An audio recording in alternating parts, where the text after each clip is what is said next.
अथाष्टोदशोऽध्यायः। अर्जुन बोले, हे महाबाहो, हे अंतर्यामिन, हे वासुदेव, मैं संन्यास और त्याग के तत्व को पृथक पृथक जानना चाहता हूँ। श्री भगवान बोले, कितने ही पंडित जन तो काम्य कर्मों के त्याग को संन्यास समझते हैं तथा दूसरे विचार कुशल पुरुष सब कर्मों के फल के त्याग को त्याग कहते हैं। कई एक विद्वान ऐसा कहते हैं कि कर्म मात्र दोष युक्त है, इसलिए त्यागने के योग्य है, और दूसरे विद्वान यह कहते हैं कि यज्ञ, दान और तपरूप कर्म त्यागने योग्य नहीं है। हे पुरुषश्रेष्ठ अर्जुन, संन्यास और त्याग, इन दोनों में से पहले त्याग के विषय में तू मेरा निश्चय सुन, क्योंकि त्याग सात्विक, राजस और तामस तीन भेद से कहा गया है। यज्ञ, दान और तपरूप कर्म त्याग करने के योग्य नहीं है, बल्कि वह तो अवश्य कर्तव्य हैं, क्योंकि यज्ञ, दान और तप ये तीनों ही कर्म बुद्धिमान पुरुषों को पवित्र करने वाले हैं। इसलिए हे पार्थ, इन यज्ञ, दान और तपरूप कर्मों को तथा और भी संपूर्ण कर्तव्य कर्मों को आसक्ति और फलों का त्याग करके अवश्य करना चाहिए। यह मेरा निश्चय किया हुआ उत्तम मत है। निषिद्ध और काम्य कर्मों का तो स्वरूप से त्याग करना उचित ही है, परंतु नियत कर्म का स्वरूप से त्याग करना उचित नहीं है। इसलिए मोह के कारण उसका त्याग कर देना तामस त्याग कहा गया है। जो कुछ कर्म है वह सब दुख रूप ही है, ऐसा समझकर यदि कोई शारीरिक क्लेश के भय से कर्तव्य कर्मों का त्याग कर दे तो वह ऐसा राजस त्याग करके त्याग के फल को किसी प्रकार भी नहीं पाता। हे अर्जुन, जो शास्त्र विहित कर्म करना कर्तव्य है, इसी भाव से आसक्ति और फल का त्याग करके किया जाता है, वही सात्विक माना गया है। जो मनुष्य अकुशल कर्म से तो द्वेष नहीं करता और कुशल कर्म में आसक्त नहीं होता, वह शुद्ध सत्वगुण से युक्त पुरुष, संशय रहित, बुद्धिमान और सच्चा त्यागी है। क्योंकि शरीरधारी किसी भी मनुष्य के द्वारा संपूर्णता से सब कर्मों का त्याग किया जाना शक्य नहीं है, इसलिए जो कर्म फल का त्यागी है वही त्यागी है, यह कहा जाता है। कर्म फल का त्याग न करने वाले मनुष्यों के कर्मों का तो अच्छा, बुरा और मिला हुआ ऐसे तीन प्रकार का फल मरने के पश्चात अवश्य होता है, किंतु कर्म फल का त्याग कर देने वाले मनुष्यों के कर्मों का फल किसी काल में भी नहीं होता। हे महाबाहो, संपूर्ण कर्मों की सिद्धि के ये 5 हेतु कर्मों का अंत करने के लिए उपाय बतलाने वाले सांख्य शास्त्र में कहे गए हैं, उनको तू मुझसे भली भांति जान।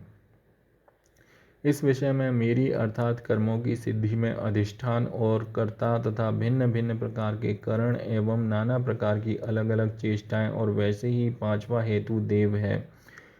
मनुष्य मन, वाणी और शरीर से शास्त्रानुकूल अथवा विपरीत जो कुछ भी कर्म करता है, उसके ये 5 कारण हैं।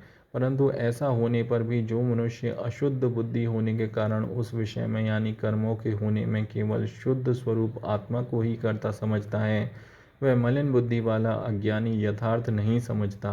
जिस पुरुष के अंतःकरण में मैं करता हूँ ऐसा भाव नहीं है तथा जिसकी बुद्धि सांसारिक पदार्थों में और कर्मों में लिपायमान नहीं होती, वह पुरुष इन सब लोगों को मारकर भी वास्तव में न तो मारता है और न पाप से बंधता है।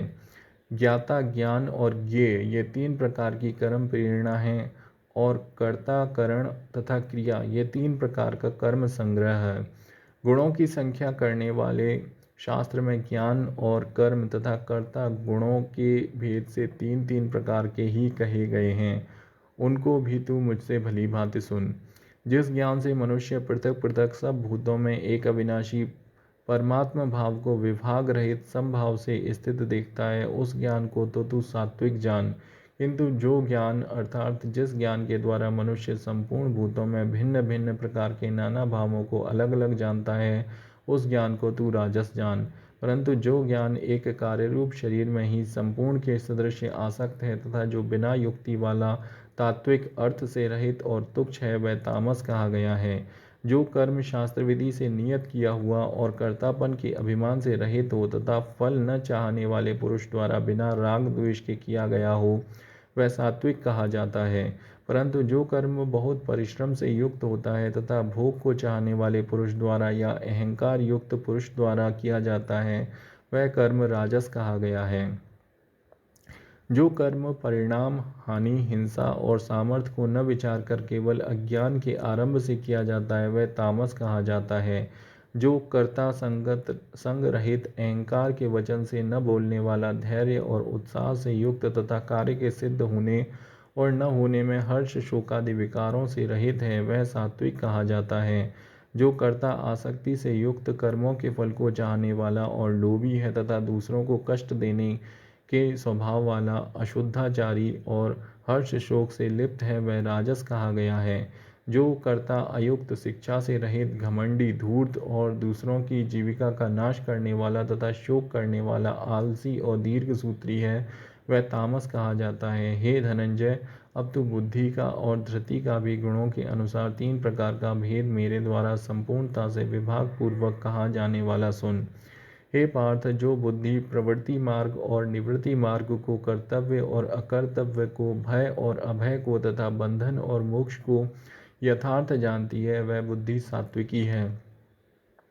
हे पार्थ, मनुष्य जिस बुद्धि के द्वारा धर्म और अधर्म को तथा कर्तव्य और अकर्तव्य को भी यथार्थ नहीं जानता, वह बुद्धि राजसी है।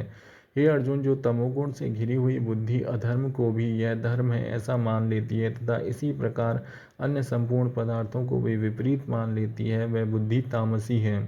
हे पार्थ, जिस अव्यभिचारिणी धारण शक्ति से मनुष्य ध्यान योग के द्वारा मन, प्राण और इंद्रियों की क्रियाओं को धारण करता है, वह धृति सात्विकी है। परंतु हे प्रतापुत्र अर्जुन, फल की इच्छा वाला मनुष्य जिस धारण शक्ति के द्वारा अत्यंत आसक्ति से धर्म, अर्थ और कामों को धारण करता है, वह धारण शक्ति राजसी है। हे पार्थ, दुष्ट बुद्धि वाला मनुष्य जिस धारण शक्ति के द्वारा निद्रा, भय, चिंता और दुख को तथा उन्मत्तता को भी नहीं छोड़ता अर्थात धारण किए रहता है, वह धारण शक्ति तामसी है। हे भरत श्रेष्ठ, अब 3 प्रकार के सुख को भी तू मुझसे सुन। जिस सुख में साधक मनुष्य भजन, ध्यान और सेवादि के अभ्यास में रमण करता है और जिससे दुखों के अंत को प्राप्त हो जाता है, जो ऐसा सुख है वह आरंभ काल में यद्यपि विष के तुल्य प्रतीत होता है, परंतु परिणाम में अमृत के तुल्य है।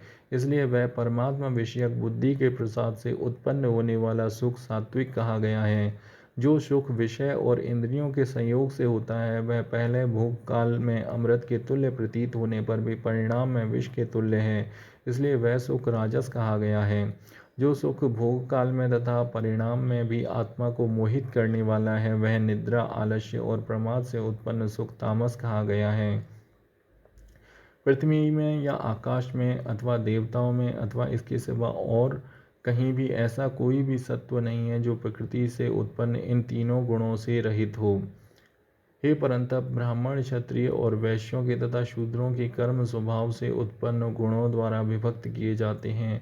अंतःकरण का निग्रह करना, इंद्रियों का दमन करना, धर्म पालन के लिए कष्ट सहना, बाहर भीतर से शुद्ध रहना, दूसरों के अपराधों को क्षमा करना, मन, इंद्रिय और शरीर को सरल रखना, वेद शास्त्र, ईश्वर और परलोक आदि में श्रद्धा रखना, वेद शास्त्रों का अध्ययन अध्यापन करना और परमात्मा के तत्व का अनुभव करना, ये सब के सभी ब्राह्मण के स्वाभाविक कर्म हैं। शूरवीरता, तेज, धैर्य, चतुरता और युद्ध में न भागना, दान देना और स्वाभिमान, ये सब के सभी क्षत्रिय के स्वाभाविक कर्म हैं। खेती, गौपालन और क्रय विक्रय रूप सत्य व्यवहार, ये वैश्य के स्वाभाविक कर्म हैं तथा सब वर्णों की सेवा करना शूद्र का भी स्वाभाविक कर्म है। अपने अपने स्वाभाविक कर्मों में तत्परता से लगा हुआ मनुष्य भगवत प्राप्ति रूप परम सिद्धि को प्राप्त हो जाता है। अपने स्वाभाविक कर्मों में लगा हुआ मनुष्य जिस प्रकार से कर्म करके परम सिद्धि को प्राप्त होता है, उस विधि को तो सुन। जिस परमेश्वर से संपूर्ण प्राणियों की उत्पत्ति हुई है और जिससे यह समस्त जगत व्याप्त है, उस परमेश्वर की अपने स्वाभाविक कर्मों द्वारा पूजा करके मनुष्य परम सिद्धि को प्राप्त हो जाता है। अच्छी प्रकार आचरण किए हुए दूसरे के धर्म से गुण रहित भी अपना धर्म श्रेष्ठ है, क्योंकि स्वभाव से नियत किए हुए स्वधर्म रूप कर्म को करता हुआ मनुष्य पाप को नहीं प्राप्त होता। अतएव हे कुंती पुत्र, दोषयुक्त होने पर भी सहज कर्म को नहीं त्यागना चाहिए, क्योंकि धुएं से अग्नि की भांति सभी कर्म किसी न किसी दोष से युक्त हैं। सर्वत्र आसक्ति रहित, बुद्धि वाला, स्पृहा रहित और जीते हुए अंतःकरण वाला पुरुष सांख्य योग के द्वारा उस परम नैष्कर्म्य सिद्धि को प्राप्त होता है, जो कि ज्ञान योग की परानिष्ठा है। उस नैष्कर्म्य सिद्धि को जिस प्रकार से प्राप्त होकर मनुष्य ब्रह्म को प्राप्त होता है, उस प्रकार को हे कुंती पुत्र तू संक्षेप में ही मुझसे समझ। विशुद्ध बुद्धि से युक्त तथा हल्का, सात्विक और नियमित भोजन करने वाला, शब्दादि विषयों का त्याग करके एकांत और शुद्ध देश का सेवन करने वाला, सात्विक धारण शक्ति के द्वारा अंतःकरण और इंद्रियों का संयम करके मन, वाणी और शरीर को वश में कर लेने वाला, राग द्वेष को सर्वथा नष्ट करके भली भांति दृढ़ वैराग्य का आश्रय लेने वाला तथा अहंकार, बल, घमंड, काम, क्रोध और परिग्रह का त्याग करके निरंतर ध्यान योग के परायण रहने वाला, ममता रहित और शांति युक्त पुरुष सच्चिदानंदघन ब्रह्म से अभिन्न भाव से स्थित होने का पात्र होता है। फिर वह सच्चिदानंदघन ब्रह्म में एक ही भाव से स्थित प्रसन्न मन वाला योगी न तो किसी के लिए शोक करता है और न किसी की आकांक्षा ही करता है। ऐसा समस्त प्राणियों में समभाव वाला योगी मेरी पराभक्ति को प्राप्त हो जाता है। उस पराभक्ति के द्वारा वह मुझ परमात्मा को मैं जो हूँ और जितना हूँ ठीक वैसा का वैसा तत्व से जान लेता है तथा उस भक्ति से मुझको तत्व से जानकर तत्काल ही मुझ में प्रविष्ट हो जाता है। मेरे परायण हुआ कर्म योगी तो संपूर्ण कर्मों को सदा करता हुआ भी मेरी कृपा से सनातन अविनाशी परम पद को प्राप्त हो जाता है। सब कर्मों को मन से मुझ में अर्पण करके तथा समबुद्धि रूप योग को अवलंबन करके मेरे परायण और निरंतर मुझ में चित्त वाला हो। उपयुक्त प्रकार से मुझ में चित्त वाला होकर तू मेरी कृपा से समस्त संकटों को अनायास ही पार कर जाएगा और यदि अहंकार के कारण मेरे वचनों को न सुनेगा तो नष्ट हो जाएगा, अर्थात परमार्थ से भ्रष्ट हो जाएगा। जो तू अहंकार का आश्रय लेकर यह मान रहा है कि मैं युद्ध नहीं करूंगा तो तेरा यह निश्चय मिथ्या है, क्योंकि तेरा स्वभाव तुझे जबरदस्ती युद्ध में लगा देगा। हे कुंती पुत्र, जिस कर्म को तू मोह के कारण करना नहीं चाहता उसको भी अपने पूर्वकृत स्वाभाविक कर्म से बंधा हुआ परवश होकर करेगा। हे अर्जुन, शरीर रूप यंत्र में आरूढ़ हुए संपूर्ण प्राणियों को अंतर्यामी परमेश्वर अपनी माया से उनके कर्मों के अनुसार भ्रमण कराता हुआ सब प्राणियों के हृदय में स्थित है। हे भारत, तू सब प्रकार से उस परमेश्वर का ही शरण में जा। उस परमात्मा की कृपा से ही तू परम शांति को तथा सनातन परम धाम को प्राप्त होगा। इस प्रकार यह गोपनीय से भी अति गोपनीय ज्ञान मैंने तुझसे कह दिया। अब तू इस रहस्य युक्त ज्ञान को पूर्णतया भली भांति विचार कर जैसा चाहता है वैसा ही कर। संपूर्ण गोपनीयों से अति गोपनीय मेरे परम रहस्य युक्त वचन को तू फिर भी सुन। तू मेरा अतिशय प्रिय है, इससे यह परम हितकारक वचन मैं तुझसे कहूँगा। हे अर्जुन, तू मुझ में मन वाला हो, मेरा भक्त बन, मेरा पूजन करने वाला हो और मुझको प्रणाम कर। ऐसा करने से तू मुझे ही प्राप्त होगा। यह मैं तुझसे सत्य प्रतिज्ञा करता हूँ, क्योंकि तू मेरा अत्यंत प्रिय है। संपूर्ण धर्मों को अर्थात संपूर्ण कर्तव्य कर्मों को मुझ में त्याग कर तू केवल एक मुझ सर्वशक्तिमान सर्वाधार परमेश्वर की ही शरण में आ जा। मैं तुझे संपूर्ण पापों से मुक्त कर दूंगा, तू शोक मत कर। तुझे यह गीता रूप रहस्य में उपदेश किसी भी काल में न तो तप रहित मनुष्य से कहना चाहिए, न भक्ति रहित से और न बिना सुनने की इच्छा वाले से ही कहना चाहिए, तथा जो मुझ में दोष दृष्टि रखता है उससे तो कभी भी नहीं कहना चाहिए। जो पुरुष मुझ में परम प्रेम करके इस परम रहस्य युक्त गीता शास्त्र को मेरे भक्तों में कहेगा वह मुझको ही प्राप्त होगा, इसमें कोई संदेह नहीं है। उससे बढ़कर मेरा प्रिय कार्य करने वाला मनुष्यों में कोई भी नहीं है तथा पृथ्वी भर में उससे बढ़कर मेरा प्रिय दूसरा कोई भविष्य में होगा भी नहीं। जो पुरुष इस धर्म में हम दोनों के संवाद रूप गीता शास्त्र को पढ़ेगा उसके द्वारा भी मैं ज्ञान यज्ञ से पूजित होऊंगा, ऐसा मेरा मत है। जो मनुष्य श्रद्धायुक्त और दोष दृष्टि से रहित होकर इस गीता शास्त्र का श्रवण भी करेगा वह भी पापों से मुक्त होकर उत्तम कर्म करने वालों के श्रेष्ठ लोगों को प्राप्त होगा। हे पार्थ, क्या इस गीता शास्त्र को तूने एकाग्रचित्त से श्रवण किया? और हे धनंजय, क्या तेरा अज्ञान जनित मोह नष्ट हो गया? अर्जुन बोले, हे अच्युत, आपकी कृपा से मेरा मोह नष्ट हो गया है और मैंने स्मृति प्राप्त कर ली है। अब मैं संशय रहित होकर स्थित हूँ, अतः आपकी आज्ञा का पालन करूँगा। संजय बोले, इस प्रकार मैंने श्री वासुदेव के और महात्मा अर्जुन के इस अद्भुत रहस्य युक्त रोमांचकारक संवाद को सुना। श्री व्यास जी की कृपा से दिव्य दृष्टि पाकर मैंने इस परम गोपनीय योग को अर्जुन के प्रति कहते हुए स्वयं योगेश्वर भगवान श्री कृष्ण से प्रत्यक्ष सुना है। हे राजन, भगवान श्री कृष्ण और अर्जुन के इस रहस्य युक्त कल्याणकारक और अद्भुत संवाद को पुनः पुनः स्मरण करके मैं बार बार हर्षित हो रहा हूँ।